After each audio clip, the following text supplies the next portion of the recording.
I still see one of those cards we're not going to get to everything, but there's one card that's looking at me, and it's the issue of maturity measurement. Okay? Yeah. The classical solution to understanding where we are and targeting where we want to be. Do you guys have a maturity measurement program? Yes, we do.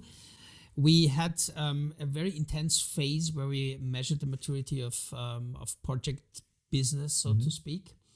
To my understanding, we have reduced that because it was very time consuming and very costly. This is now, this is the big thing. Yeah, with a big this organization. This is not kindergarten game here, because you do it basically in a very intense audit, systematic, looking at the and theoretical, it doesn't have to be an ongoing thing. If you do it every 5 years, that's already a good thing. Exactly. So at the time where I was part of this PM at Siemens organization, we set that up on a global basis. Did you use an existing maturity model, or? Yes, we used an existing Which one? 5-step maturity model.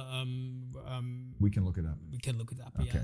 But there's lots of them out there, and they all more or less say the same thing, but there's usually 4 or 5 different steps. Yes, we had a 5-step model. Let's talk about your maturity. There's 2 things I want to talk about maturity. One thing I'd like to talk about is a little bit about your PMO. What is the role of PMO at Siemens, and is it still strong and alive?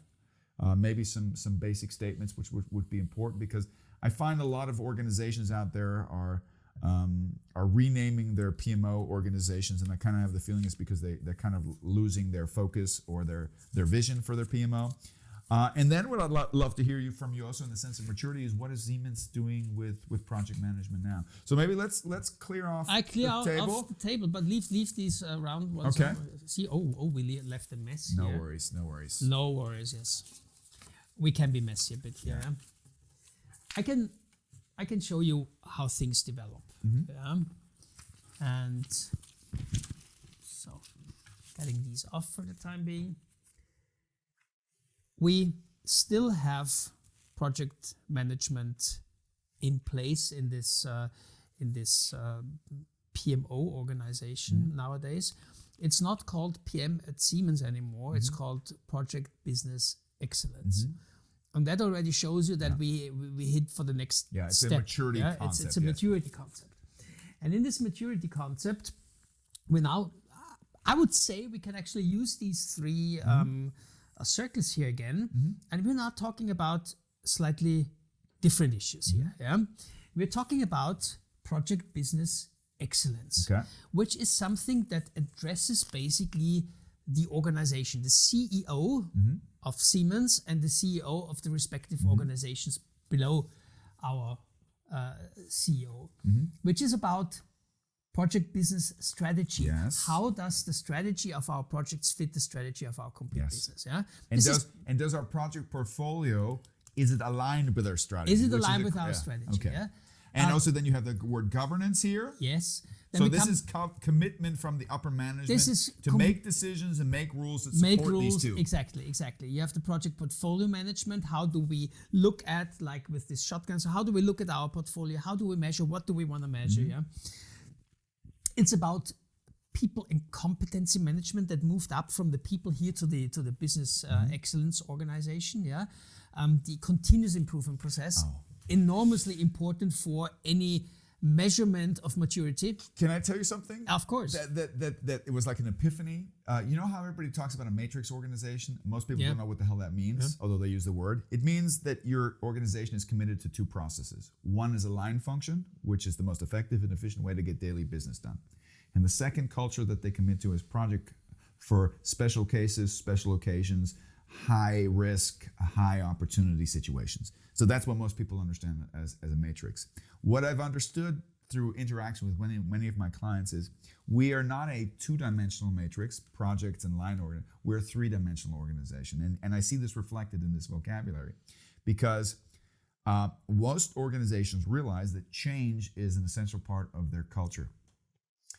Most companies are now kind of focusing on lean, so the Kaizen principles, small improvements are cheaper and easier to implement than big changes.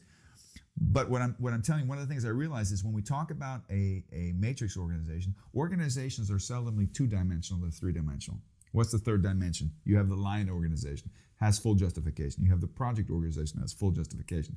And then the third element, which kind of ties the two together, it's kind of the holy trinity of the matrix, is the change organization. This is the organization, this is the consciousness within the organization that asks these questions. What do we need to keep? What do we need to increase? What do we need to stop? And what do we need to start? Mm-hmm. And they identify this and they align it with strategy and they get the approval, but often the implementation of the change is once again through the project organization. So it's kind of an evolution of these three matrices. And I think that's when I hear the word excellence, this is what comes to mind. Sorry, I interrupted you. Well, I took the words out of your mouth. I bet I cannot phrase it any better. You got me excited. I'm sorry. Yes, that's good. Yeah. Well, I'm excited too, and so this is now really addressing the CEO, so to speak, and they are now challenged to do something about that. And there's lots happening here, and then we look at still the project management standards, which addresses, of course, rather the project people. Let me put the grapes away here. Oh, we left a mess here. So where we have now, again, the requirement management has become very important.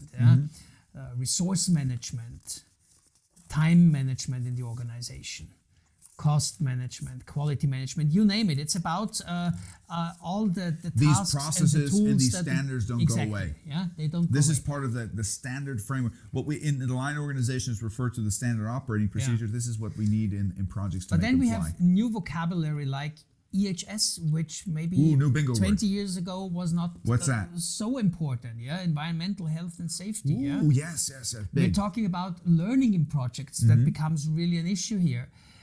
We're talking about communication, collaboration. And these are all things that, by the way, we asked the project managers in the certification process.